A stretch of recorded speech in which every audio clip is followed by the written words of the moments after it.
Okay, welcome to your next lesson on creating all the parts of the coupling link. This lesson is going to focus on this area here, which is commonly referred to as the pin. By studying the drawing, we can see that it is a cylindrical shape from its side view here.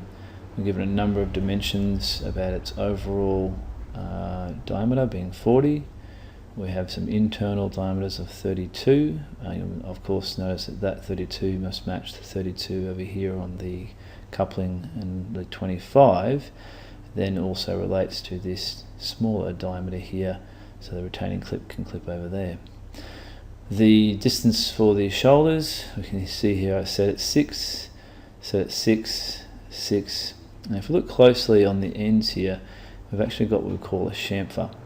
So we've got 6 millimeters of material for the actual retaining clips and the coupling, plus we're going to give it 1 millimeter chamfer material on the right hand end and also 1 millimeter chamfer on the left hand end. So this 18 here, we're actually going to make that 18 finish, if you like, just short of the chamfer. I'm going to add 1 millimeter on. Okay, so there's two ways of drawing this. One, we can draw circles and extrude cylinders, which is the first I'm going to show you now, and then the second way is you can actually draw this as a profile and revolve it around a center point, which we'll cover in a later lesson. So let's start off with this end down here, the right hand end, which is a diameter of 32. If we come across here, we can see it's a smaller diameter, 32, and 1 millimeter chamfer material plus 6, so it'll be 7 millimeters in thickness. So pretty simple. I'll just show you a couple of couple of different ways you might be able to go about drawing this object.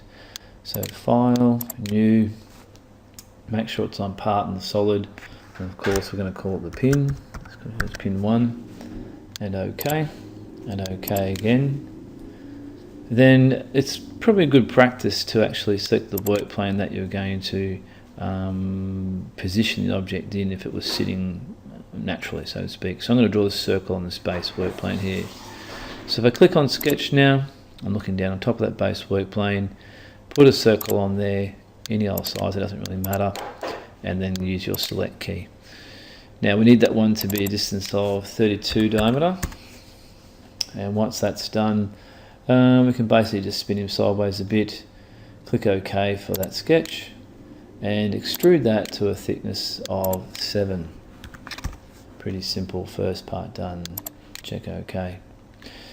The next cylinder we're going to put on top, we can see here is this larger 40 diameter cylinder with a length of 42. So pretty sort of basic techniques to do that. Choose the surface on top of the existing cylinder. You can see it in red there. Sketch tool once again. Circle tool again. This time larger, being 40. Select, change it to 40. And that is correct. Click OK, and let's extrude this to a thickness of 42. Always helps to highlight it. And enter. And OK. Now, at this point, we need to add on the shoulders up here. So same technique again, select that surface, select sketch, but this time, rather than drawing a circle using the circle tool, I'll show you a very handy tool to use. This tool here is called the project tool. Click on project tool, it says do I want to have a single line, a chain, or just leave it single at the moment. As I bring my cursor over this existing model, you'll see that edges that are of a part of another part of the object already there, that edge there, starts to highlight. Oops, just zoom fit again, and back to 90 degrees. I'll just do that again. So as I've got my cursor, you can see the edge from behind it is now highlighting. If I click that now, what it does, it projects that edge from the other sketch, if you like, onto this active sketch. Saves you having to draw lines, and make sure, of course, that if that's already done at 32, you don't need to then have to redo the dimensioning. And we'll close that, and that's now correct. Usual story, extrude it to a distance of 6, and OK. And we'll look at our PowerPoint, we can see that was that one there.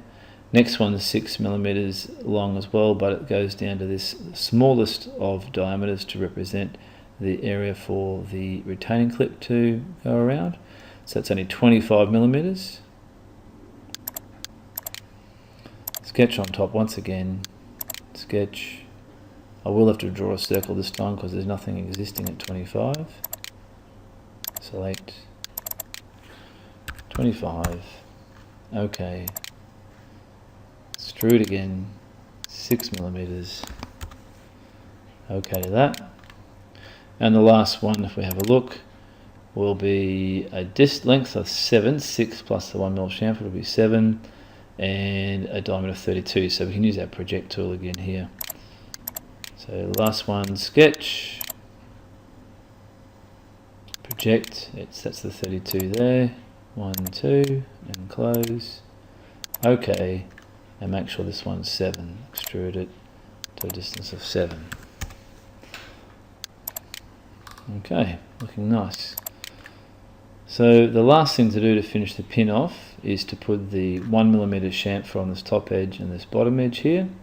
So what I'm going to do is just select with my left mouse button until I can actually select that edge. Hold Control down and I'll select the other edge to complete it. Come up to my chamfer tool here, click on chamfer, and you'll see that the default one is to have distance by distance, meaning distance measured back this way and down here. Or you can do different distances, you can have angles and all sorts of things. But D by D is fine. A distance of the chamfer of 1mm will be fine. We'll accept that. And you could have selected these bottom edges here at the same time, but I wanted to show you you can actually copy features onto other edges if you've already completed it. While the chamfer is still highlighted here in the model tree, come up to the copy button, click on paste, and then all you need to do is simply just select that edge there, and you can see it'll now copy that chamfer onto that bottom edge, and click OK. Alright, perfect, well done.